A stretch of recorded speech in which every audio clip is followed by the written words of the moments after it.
Now before we jump into this beautiful chestnut cappellacci with brown butter sauce, hazelnuts, sage, and Parmigiano Reggiano, a beautiful Christmas pasta, first we're gonna need to prepare the pasta dough. So let's just jump right into it. Now we've covered how to make this pasta dough recipe using just our hands, and I'll leave a link down to that video below. Today we're gonna speed it up though using a stand mixer. So first I'm gonna measure out about 250 grams of whole eggs. That's usually 5 eggs, and I'm gonna beat them. Then I'm gonna take the stand mixer bowl, put that onto the scale, tear it, and measure out 450 grams, which is also about a pound of flour. We're using 00 flour, which is a finely ground Italian wheat flour. Then we're going to start the mixer on low and slowly work in the egg a little bit at a time until it's all added. And then we're going to increase the speed of the mixer slightly and just let this thing knead for about 5 minutes, and you'll see it all come together and should form a ball. And then we want to take that ball out of the bowl and start to knead it by hand for about 5 minutes. Now I can see that the dough is like a little dry, it's not closing properly. And so I want to introduce a little bit more moisture, so I'm just going to go rinse my hands and use those rinsed hands to continue to knead the dough for as long as I need to until I feel the dough is hydrated properly. And as you can see, it's a little bit shiny, there's gluten development forming, and the back of the dough, or the back door, is able to seal properly. So let's get that into some plastic, and then we're going to let that rest on the board at room temperature for 15 minutes. Gluten is developed 2 ways, by kneading and by time and resting. So we're going to use both of them to our advantage. After 15 minutes, we're going to take it out of the plastic, knead it for another 5 minutes, and then after 5 minutes, we're going to cut the dough in half, and it's going to reveal this beautiful dough. We've got some air pockets developed already, and we're in good shapes. We just want to take those halves, knead them a bit, and shape them. If it needs a little bit of spritz, you have a little spritz bottle on hand to introduce a little bit more moisture if needed. And once the dough is soft and smooth and has a little bounce to it like this even has a little air bubble you can see. We're gonna wrap each half in plastic, and then we're gonna get those into the fridge for at least 3 hours, but ideally up to 24 hours.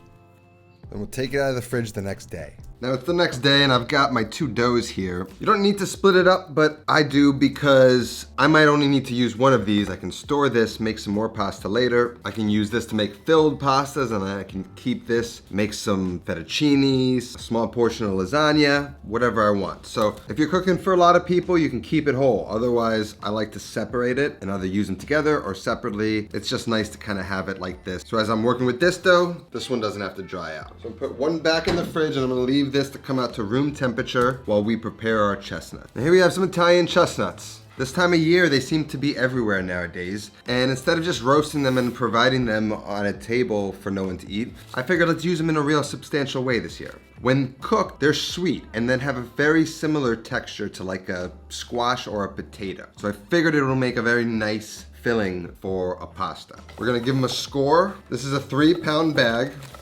I'm just gonna cook all of them. You probably need about 2 pounds. If you see any kind of open, cracked ones like that, you kind of just want to get them out of there. You want them to be firm and closed, just like a nut should be. Should look fresh and not look old. What we're first gonna do is boil them, and then we're gonna roast them. The boiling's gonna make the inside nice and soft, and then roasting them is gonna bring out a nice flavor. It's gonna concentrate that flavor. And so I just make a cross in the bottom,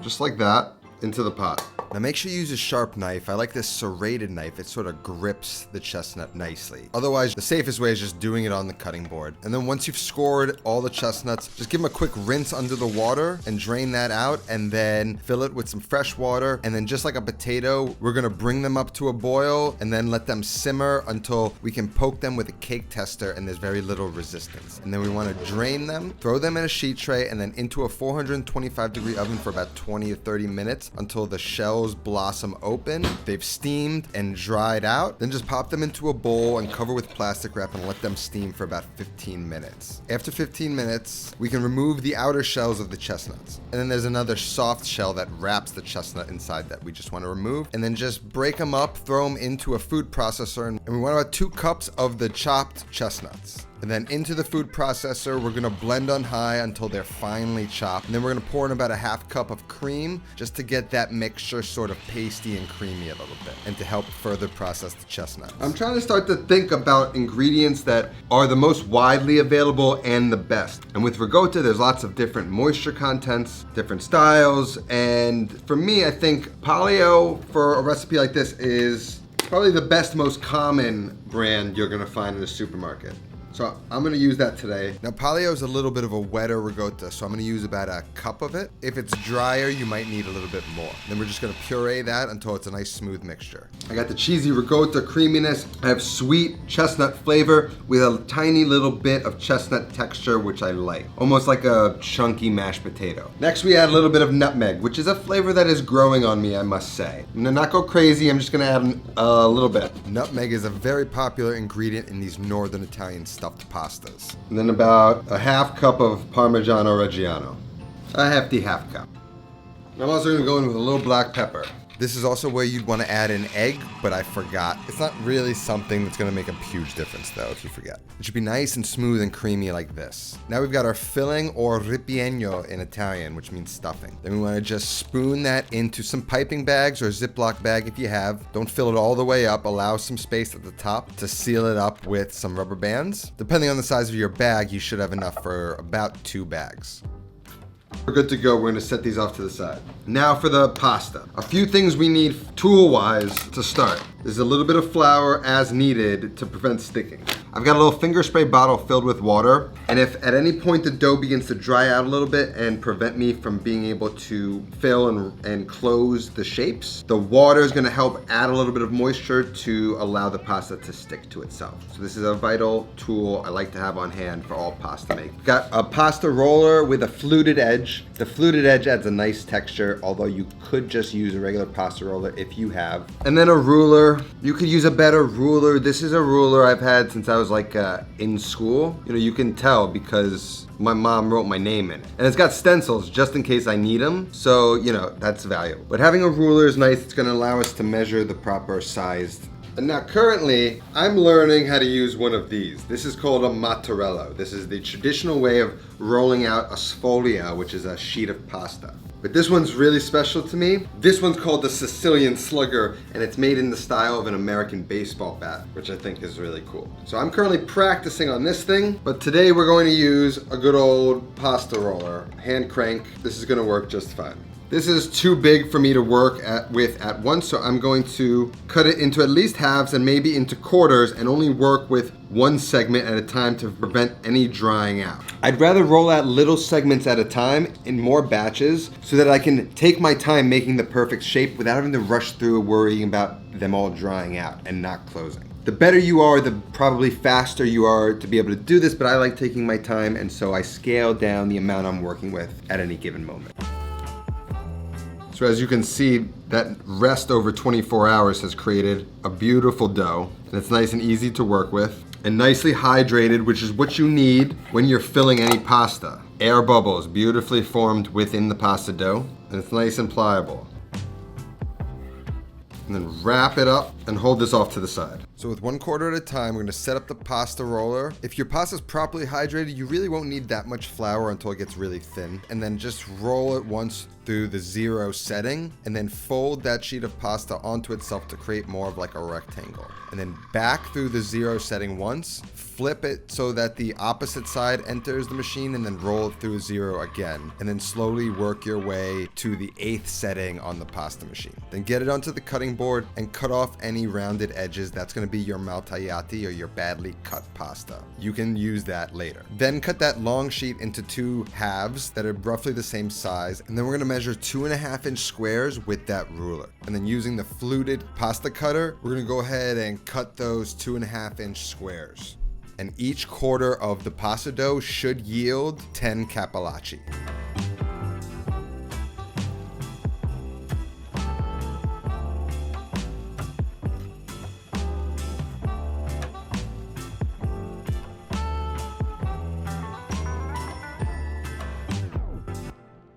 So when you're using a piping bag, don't squeeze at the top, I've learned. You want to squeeze in the middle and it'll prevent a blowout. And just a nice little dollop in the center. Now the hole in your piping bag should be about a 1/2 inch cut so you can get these nice dollops. Once each square has a little dollop, then take one of the squares and in the air spritz that water so it just gets a tiny mist. And then fold the flat edges over one another to meet to basically form a rectangular ravioli. And then use your fingers to pinch out all the air and to seal the pasta shut. Then make a dimple into the filling and holding both edges, fold it so the edges meet and then pinch to seal the pasta. And you really want to pinch it hard. You've just sort of created 4 layers of pasta that you now have compressed down into 2 so that the pasta can cook evenly. And then I created a flat bottom so they will sit up straight on their own.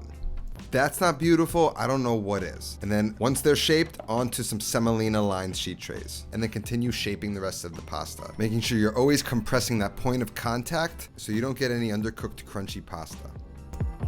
Once you've got those 10 shaped, roll out that next quarter of dough and repeat the same process. And now I know what you're saying. You're saying, Steve, this is gonna be a lot of work. I don't wanna do it, but this is the holidays. You get some family together. This is actually a really fun thing to do, and I tried to kind of make it manageable so that you're not overwhelmed. So give it a shot. You're gonna be really proud of yourself when you're done banging these out.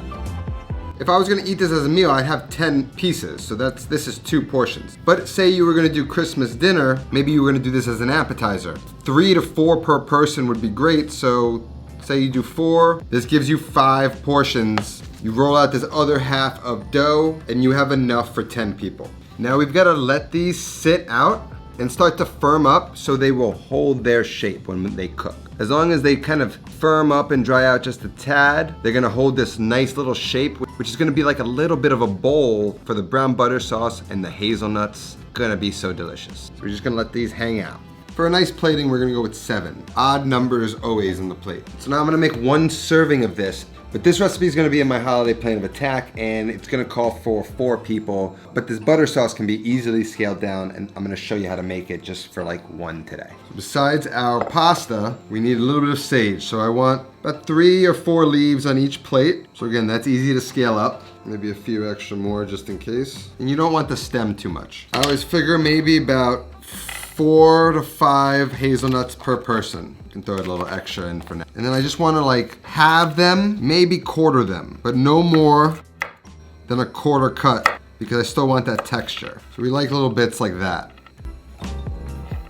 Like a quarter of a cheek of a lemon. And today I'm gonna use about 4 tablespoons of butter. And this is gonna be for the brown butter to start to fry the sage and the nuts. And then we're gonna keep the other half cold that we're gonna use to dot the sauce later to make a creamier sauce. So I'm just gonna cut them both down into little pieces. Put the brown butter pieces in here.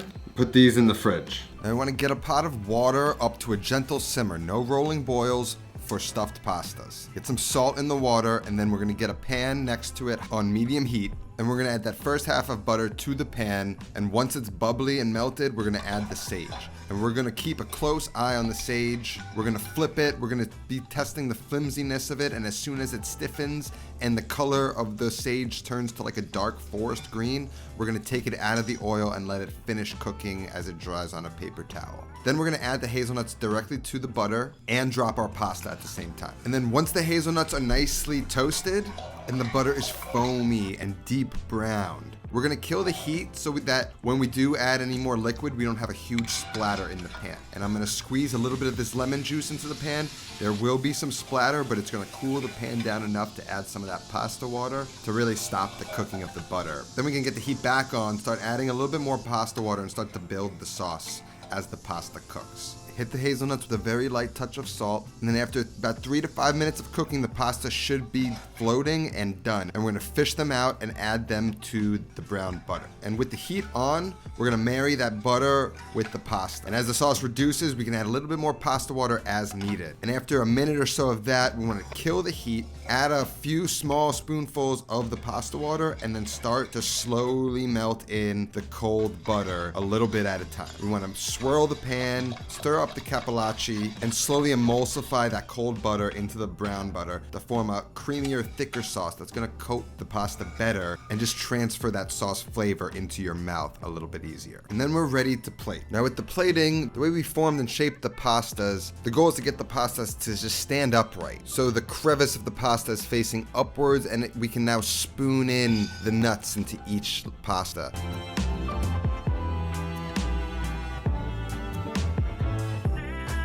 A little bit of the sauce.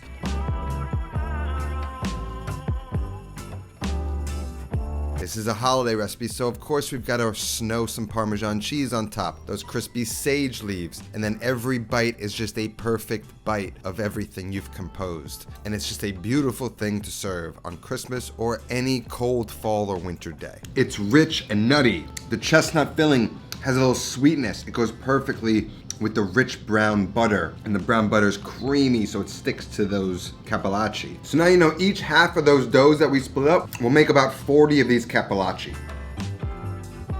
Now for this recipe and all my holiday recipes, you can grab them all, my holiday plan of attack, link down in the description. Maybe next year we'll get it into a printed book, but this year it's only the ebook version with digital exclusive content that isn't on this channel. It's gonna help you make the holidays a smash hit. That's all that I have today. Merry Christmas, happy holidays. I'll see you next time. Until then, take care of yourself and go feed yourself.